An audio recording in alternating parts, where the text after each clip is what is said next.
Okay, so this is day 2 of solving quadratics. We have already talked about solving quadratics by square rooting. But you can only solve by square rooting when b is 0. So remember our old friend, the quadratics, for example, this one here. I could not solve this one by square rooting because b is not 0, right? B is 3 here. So if you can't solve by square rooting, you're going to try to solve by factoring, okay? So you won't always be able to solve by factoring. That's why we're going to need other methods besides, we can't just stop here. But if you can factor, you absolutely should, because that's going to be your next easiest option. So you guys know how to factor already. When we did the factoring unit, you just didn't have y equals. It was just left like that, right? Well, it's the same idea. It's just that, remember that when we're trying to find the x-intercepts, what's the value of y at the x-intercept? 0. So step 1, just like it was yesterday, if I have a y, I'm going to replace it with a 0. So, how to solve by factoring.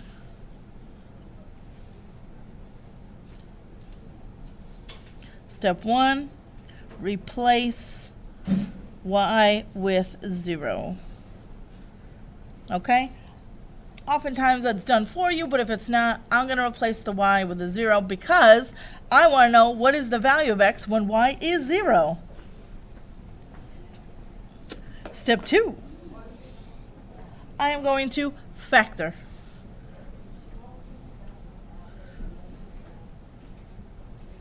So if I look over here, a is 1, so that's a good sign. Remember, anytime a is 1, it should be easy. I just want factors of 2 that add to be 3. 2 and 1. So remember how this worked. I made my 2 parentheses. I had x plus 2, x plus 1. This time, though, I'm just going to bring down this 0 equals the product of these two numbers.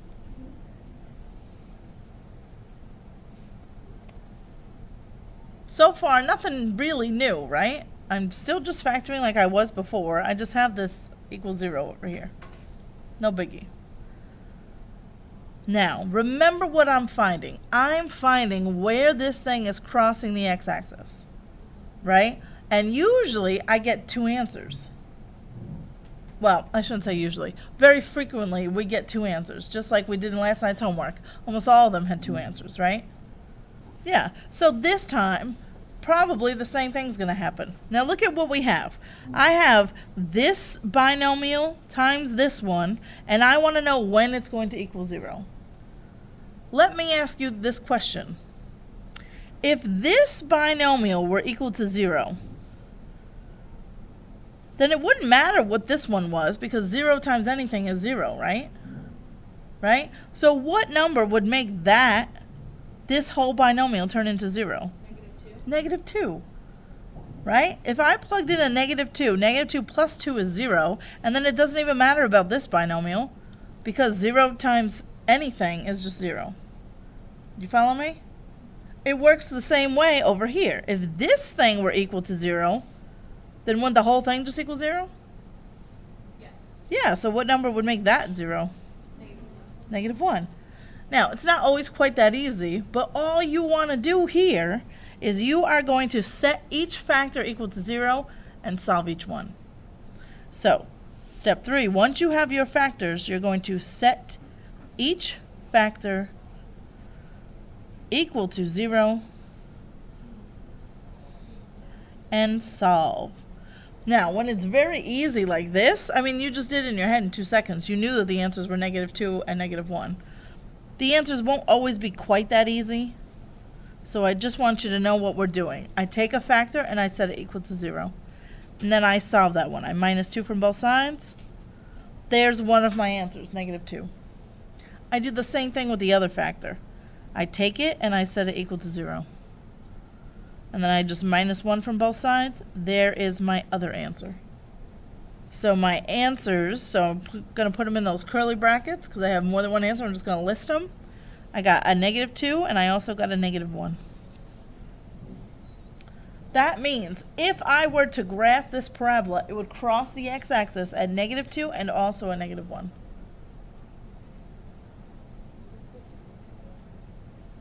Huh? Is this the easiest way? I think it's the second easiest. If you can solve by square rooting, you should do that. But you can't always, if b is not 0, then you have to try factoring. Not every quadratic can be factored, though. So you can run into that problem. Yeah. Isn't the quadratic formula like really long? I wouldn't say really long. It's annoying is what it is. Could you like just put it at the top of the test? No, you'll know it. Yeah, you'll know it. I can honestly, so my sister does not teach math. I can call her right now. She has not taken algebra in how many years? She will know it. Exactly. You will know it. You won't forget it. You'll be like, oh yeah, I know the quadratic formula. Anyway, so there's my two answers. So the only way that this gets more difficult is by having more difficult problems to factor. But otherwise, the steps are pretty much the same. So let's try a tougher one. Wait, sorry. No, you're good. Okay, let's have one that maybe my original has some negatives in it. How about, okay, we'll do this one.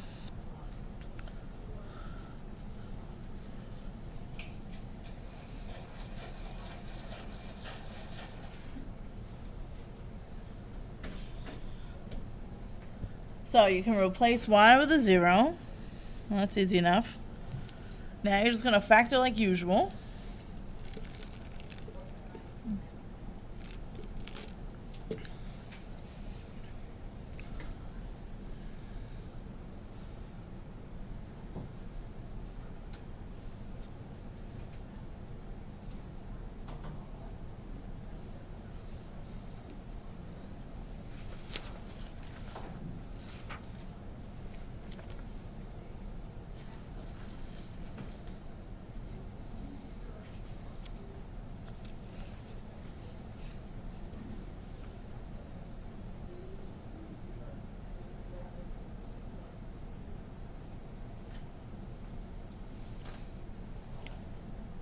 Okay, so a is 1 again, so that's good. What are factors of -72 that have to be -1?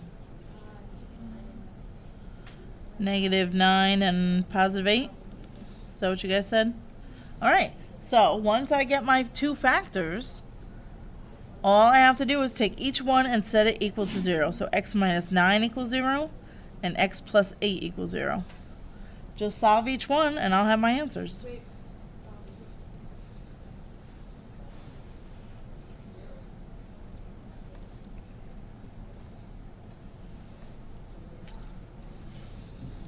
Did you get what I got?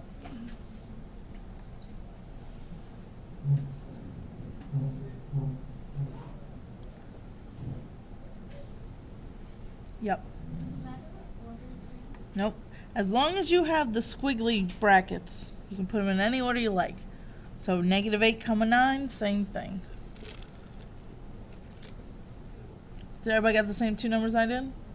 Don't forget, you can check these. If you take 9, right, and you plug it back in, 9 squared, 81 minus 9 minus 72. Is that really 0? Yeah. Yeah, that's so cool. There's only, at most, 2 numbers that are going to make that work.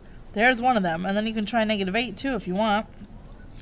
-8 squared is a positive 64. Minus -8 is plus 8. Minus 72 is 64 plus 8 minus 72. Really 0? Yep. Cool. Okay.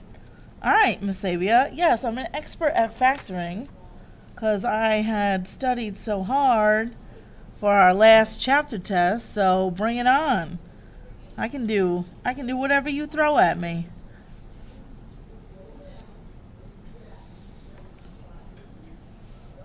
Yep.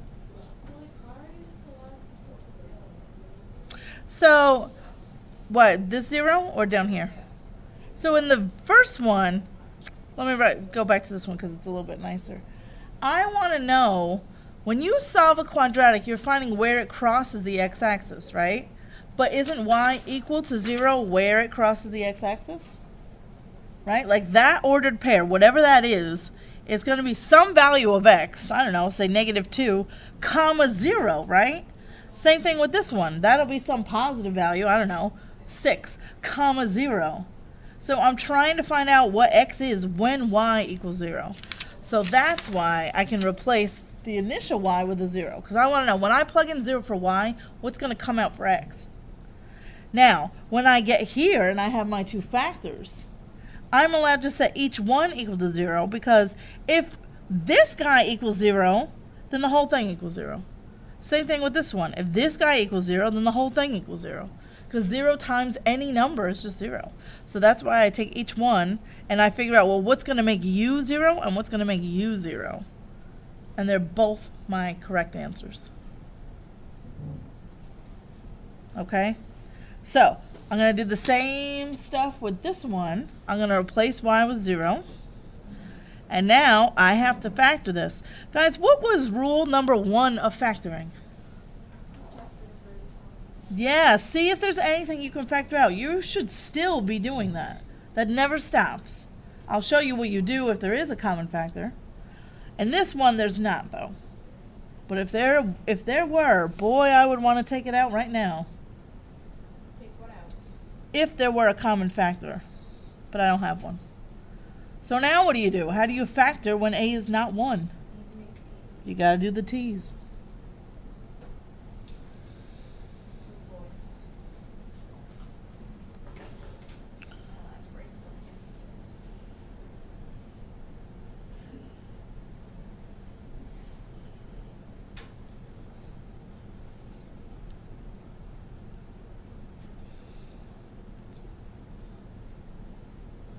Mind your signs, right?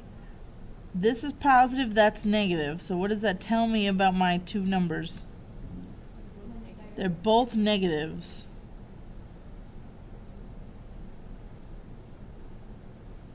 I'm trying to get to 26. Oh. 20, -20, and a -6? -20, -6. So that goes in the first, x, 5x.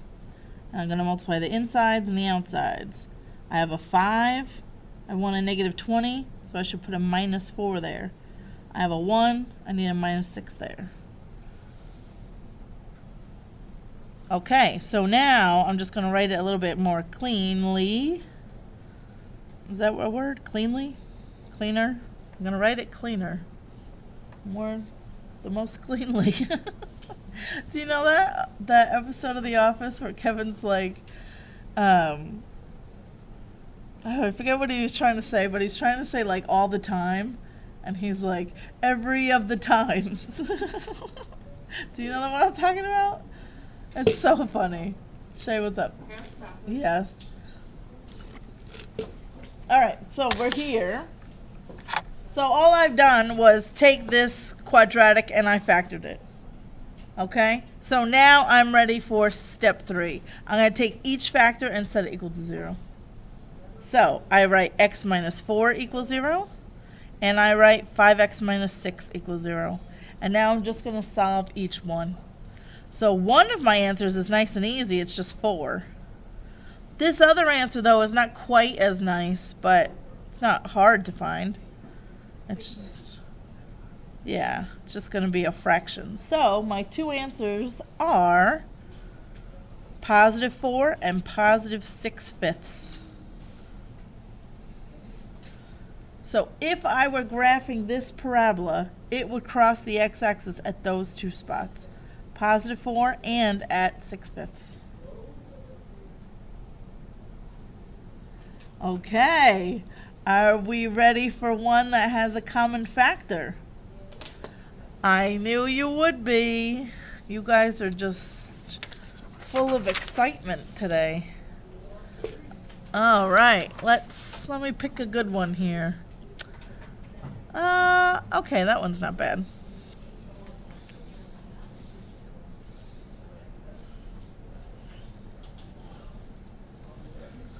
Alright, say I was going to try and solve this quadratic.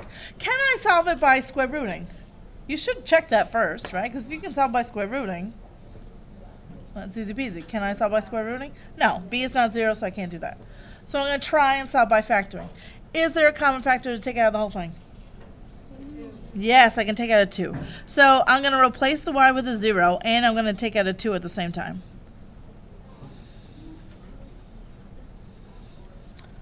Now, here's where things differ a little bit from factoring. Remember how much I stressed when you were factoring that 2 had better be part of your answer. Because if it's not there, you're never going to get back to the original. Well, I'm not trying to get back to the original. I'm trying to figure out where this thing crosses the x-axis. I actually don't even care about the 2 anymore. In fact, I'm going to divide both sides by 2 and just get rid of it.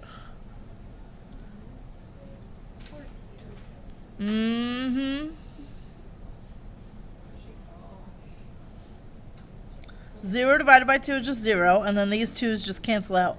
If I factor out a number, guys, you can just divide it away on both sides. You don't care about it anymore. If I factor out a variable, that's totally different. You can't say I had factored out an x, right? If they all had an x as a common factor and I took out an x. You can't divide both sides by an x. Why not? I could divide everybody by a 2. Why can't I divide by an x? Anybody know? So she's right. She's saying it's a variable, so it's not the same, which means that it could be, what am I never allowed to divide by? 0. So how do you know that variable is not 0? You don't know. So you cannot divide both sides by a variable. That's a big no-no. But if it's just a number, I can divide both sides by 2, by 10, by 17, whatever it is. If it's just a number, you can divide it away, and you kind of don't even care about it anymore. Sayonara, 2. Now, I'm just going to keep factoring like I normally do. But now look, a is 1, so this should be easy again. What are my 2 factors? What is it? 10 and 1. And then it's pretty easy to get my 2 answers here. I mean, you can just look at it and tell me, but if you like to be official and you like to write it all out, you certainly can. One of my answers is -10, and the other one will be a -1.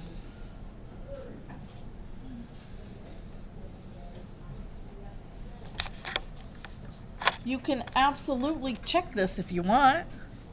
Right back all the way in the original, and it should work out just fine. So if I take, let's take -10 for example. What's -10 squared? Can't do that. It's just -10 times -10, so it's positive 100 times 2 is 200. Minus 220 plus 20. Is that really 0? Yeah. So -10 works. Let's try -1. -1 squared is -1 times -1. Positive 1 times 2 is 2. Minus 22 plus 20. Is 2 minus 22 plus 20 0? Yeah, and it doesn't take that long to check, and I know I have my answer right. Okay? So when you factor out a common factor, as long as it's a number, you can divide it away, it's gone, you don't care about it. If it's a variable, so what do you do if it's a variable? Well, that's a great question. Let's go super fast. Let's say you had, oh, I don't know, how about 3x squared plus 5x? So you had this. It's still a quadratic, it's just not a trinomial. Can you solve this by square rooting? Is b 0? No, b is the number in front of the x term. That's not a 0, that's a 5. So I can't solve by square rooting. Let's try to solve by factoring. Is there anything I can factor out of the whole thing? X. I can take an x out.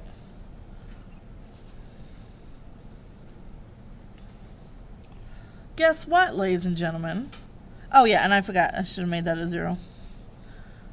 You cannot divide both sides by x, right? Because what if x is 0? And if I did that, I would be losing one of my answers. Look, isn't this thing factored now? Yeah, it's just that one just doesn't happen to be a binomial. It's no big deal. It's factored. Just set each factor equal to 0. And you're still going to get 2 answers. It's just that one of them is 0. Look at the original. If you plug in 0 for x, what do you get out? 8. What? 0. 0. 0 is an answer. Can't a parabola cross the x-axis at 0? Of course it can. Here's one of them that does. So once I have it factored, I set each factor equal to 0. So x equals 0 and 3x plus 5 equals 0. This one, there's just no, that's one of my answers. The other one, I just have to minus the 5, divide by 3. How do you even graph that? You would turn it into a decimal. So my 2 answers are 0 and negative 5/3. That's where this parabola is crossing the x-axis. Once at 0 and then once at negative 5/3. Which is really just negative 1 and 2/3, right? So you could approximate if you had to graph it.